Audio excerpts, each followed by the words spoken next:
Ms. Joanne Van Nostrum.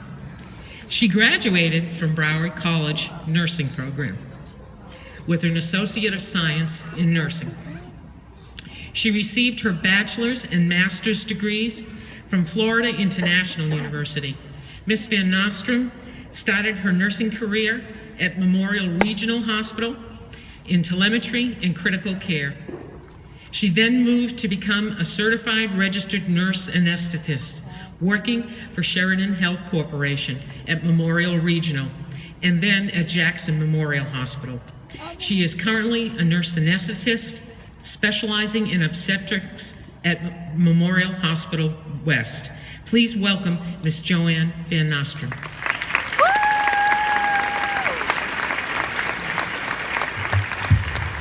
Good evening. First, I would like to thank Dr. Katherine Johnson, the Broward College School of Nursing faculty, and the Broward College Nursing graduates of 2016 for giving me the honor to be here today with all of you on such a special evening. Frankly, I'm going to be honest, I was a little nervous about doing this today. Reason being, that Broward College has a very special place in my heart. It is where I started my nursing career 20 years ago as a student. I look back at those years with such pride and gratitude for all the experiences and opportunities that came from such an amazing program. It was the initial stepping stone in my success, and I am forever grateful. So I want to honor that, and I hope I'm able to do that today. I would love to say that becoming a nurse was all I ever dreamed of. I had actually never even considered it when I was growing up. The decision to become a nurse actually fell upon me through a serendipitous moment. So a quick backstory on what led me to that moment. When I was 13 years old, my mother acutely regressed and was diagnosed with a debilitating mental illness. I was the eldest of 4, and I willingly jumped into the role of nurturer and caretaker for my younger siblings. I also felt the need to be a provider, but was limited by my age. My father worked endless hours, but we still found ourselves struggling financially. Along with that, the structured and strict household that I once knew was now a house full of chaos. So as soon as I was of age, I eagerly went to work to help our family have as much of a normal life as I could provide at the age of 15. In the midst of all that, I remember taking my little sister, who was 5 or 6 at the time, to the supermarket, and we passed by the cookie aisle. I told her to pick out whatever she wanted, and she picked out the store brand cookies. And I said, "Hey, don't you want like the Chips Ahoy or the Oreos? We always get that brand." And she said, "Yes, I do, but those are too expensive. We always get these, they're cheaper." That statement really got to me. Really got to me. I hated the fact that my little sister didn't feel like she had options. I know we're just talking cookies here, but it made me realize the life that we had been living was so full of limitations, and I didn't want that for us anymore. If you want the less expensive brand, fine, but I wanted the option to choose. And that's when I first remember consciously feeling the need for security. From then on, I craved security. The need to be able to provide and have options. I wanted it for my siblings, I wanted it for my future children, and I wanted it for myself. I didn't know how it was going to happen, and I knew it was going to take some time, but my future needed to involve options, and I needed to be able to independently stand on my own. Needless to say, we brought home the Oreos and the Chips Ahoy that night. So what do I do when I graduate high school? This girl craving security. What do? I choose a not so secure field. I go into fashion. I had no idea what I was going to do, and a recruiter came to my school and made it sound so promising and glamorous that I applied, was accepted, and started my journey. I figured I would make it big no matter what, because I was a hard worker and I could succeed at anything. Except the reality set in that I couldn't put in the extra time to network and volunteer at fashion events to build my resume. I had to work. I was doing well academically, but if I couldn't network and build my reputation, I wasn't going anywhere in that field. So I took a year off with the plan of working relentlessly, saving as much money as I could, and go back to be able to fully commit. I went on to get 2 more jobs, and my plan was on its way. The middle of that year, an old acquaintance from work that had just graduated from nursing school invited me to her home and introduced me to her father. He went on to ask me what I was doing with my life, and I told him my plan. He looked at me like I was crazy, and he said, you need to be a nurse. I was taken aback by that statement. I'm like, as of 2 minutes before, you didn't even know I existed, and now you're telling me what to do with my life. So the crazy part was, he said it with such conviction though that you couldn't help but want to listen. But then I had this plan, and deviating from that plan made me a little anxious. So I just gave him the whole, I'm not sure about the whole blood. Oh, you'll get over it. Cut me off right away. You'll get over it. You need to be a nurse. So he went on to tell me all the reasons he felt that I needed to be a nurse.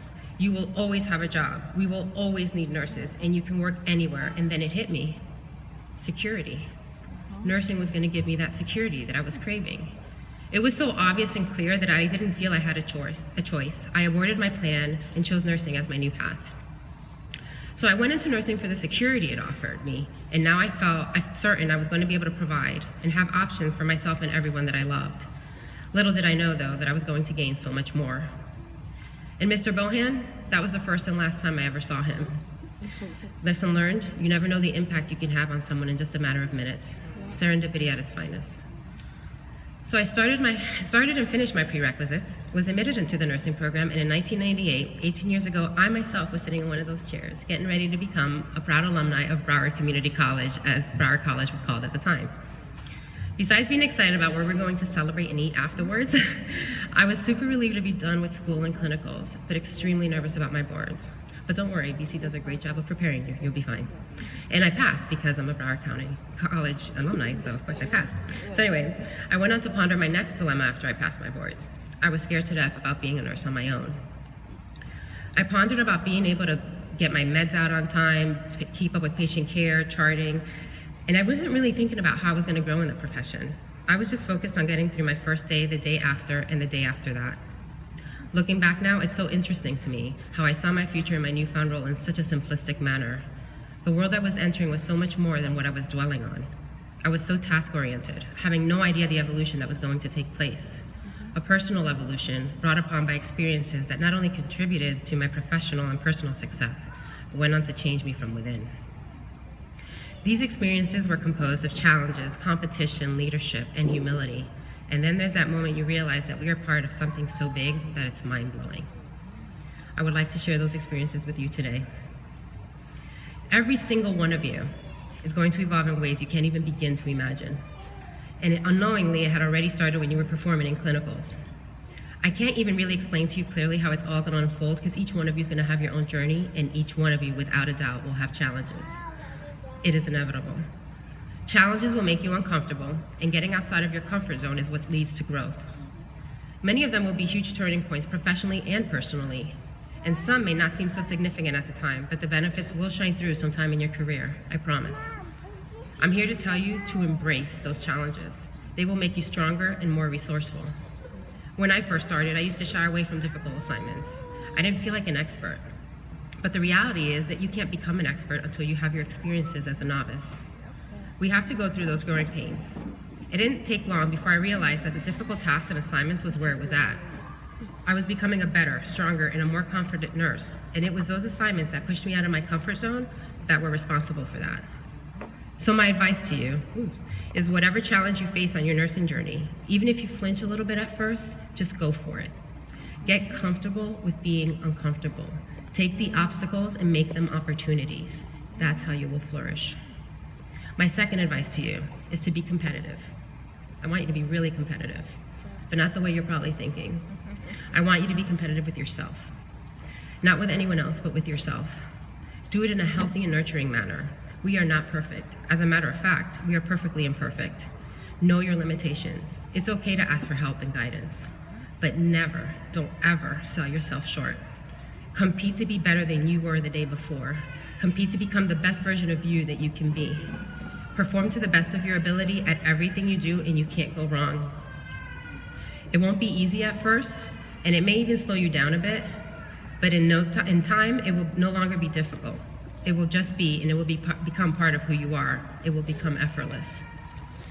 Overcoming challenges and healthy competition with yourself will help you transition into the role of leadership and mentoring. Some of you already have planned out where you're heading in the profession for the next 2 to 5 years.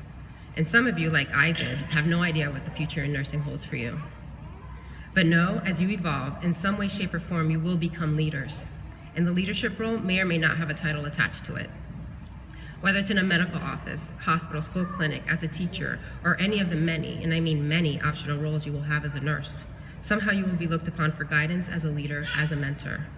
And as you become masters that are still learning, because we are continuously learning, I invite you to stay humble.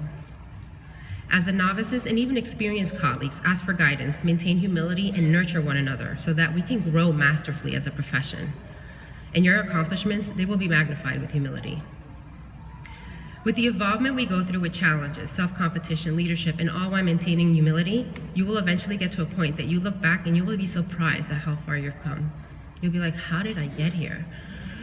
You will almost forget what it felt like the first day of clinicals. You'll almost forget the first day on your own. But just don't totally forget. Remember where you came from, remember where you started. A whole world of opportunities will arise for you by practicing what I've just explained. The real fulfillment comes from when you realize the power we have as nurses to make a difference on a global scale. You guys already know this. We interact with people all day long. Think of an average clinical day. How many people do you communicate with in a day?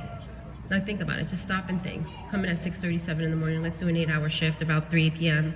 Think, okay, all the people from the beginning to end, you're constantly talking, communicating with people, interacting with people. And because of that, we have the capacity to make a difference in a big way. And it all starts with you. You may be just one person, but each life you come across is an opportunity to make a difference. In regards to our patients, whether it's a short-term illness, a chronic condition, terminal illness, and even the joyous occasion of childbirth, there is much vulnerability involved. We play such a crucial role for our patients and their family members at these times. It's in these states that we can make some of the most impact as nurses. We face the opportunity continuously on a daily basis, and it can cause a ripple effect. Let it be a positive one. Some of those moments can be as simple as a gentle touch, and others as life-changing as the serendipitous moment I experienced that led me to nursing. What differentiates our profession is that though we practice according to evidence-based practice and scientific methods, there is an art to nursing that involves compassion and empathy. It is the essence of nursing and the collaborative care that we provide. And it's not only with patients and their family members, it also involves your colleagues and other members of the multidisciplinary team. Physicians, dietitians, physical therapists, patient care assistants, the list goes on and on. Be the example, be the light. Be that nurse you want taking care of you. Be that nurse that you want mentoring you. Be that nurse you want to work alongside with. According to the American Association of Colleges of Nursing, there are close to 3 million licensed and employed nurses nationwide, as Dr. Johnson had said. With all of us performing with the highest of standards and giving that special care, think of the positive and powerful force we have as a profession. Now that's what's mind-blowing. The powerful platform that we stand on as nurses. Don't underestimate that. The power we have to make a difference in one life, in many lives, and in the world. There is a saying, you start for one reason and continue for another. So whatever your reason is for becoming a nurse, know that there is an inevitable growth that will occur. Not just professionally, but in your soul. You will be transformed. I have been mistaken for a physician several times throughout my career, and of course I always clarify that I am a nurse, but not just for role clarification. I want that patient or family member to know that I am part of this noble profession called nursing. That the warmth and caring and high standard of care that they are so thankful for at that moment was provided not just by me, but by the profession that I represent, that we represent. A profession that I am so proud to be a part of. No matter what roles I partake in the next 10, 20, 30 years, I will always be a nurse. My core is nursing. It is my foundation, and now it will be yours. Congratulations.